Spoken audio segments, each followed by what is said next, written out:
আসসালামু আলাইকুম। আশা করি বন্ধুরা সবাই ভালো আছেন। অনেক দিন তো দেশে কাম দেখাইছি, আজকে আমরা দেখাবো যে বিদেশের কাজ আমরা কিভাবে করি তাই দেখাবো। এই যে আমরা বিদেশে কাজ করতেছি, যে আমাদের আগে পাইপ যখন আমরা সেটিং করব তা আগে ক্লিন করতে হবে তারপিন দিয়ে। এই যে আমরা এখন ক্লিন করব, ক্লিন করার পরে এই যে এই পানি দিয়ে ক্লিয়ার করে তারপর আঠা দেব। দুনো সাইডে আমাদের ক্লিয়ার করতে হবে। বিদেশের কাজটা আপনার অন্য আইটেমের কাজ, যেমন আমরা দেশে কাজ করে আমরা আঠা শুধু গুলো দিই, আর এইটা দিয়ে আমরা তারপিন দিয়ে আমরা আগে এটা ক্লিন করি বিদেশে। এই যে আমরা এখন আঠা দিব, যাই বাংলা আমরা আঠা বলি, গ্রামে বাড়ি আমাদের আঠাই বলতাম, বিদেশে গুলু বলে।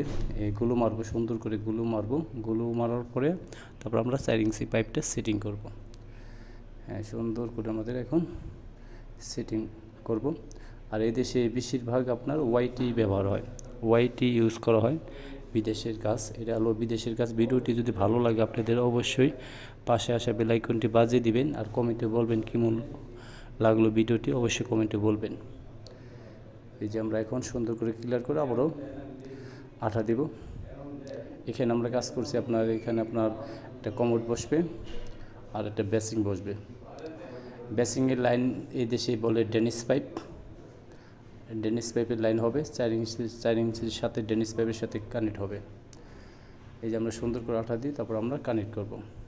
আশা করি সবাই ভালো থাকবেন ও সুস্থ থাকবেন। আর ভিডিওটি ভালো লাগলে অবশ্যই কমেন্টে বলবেন।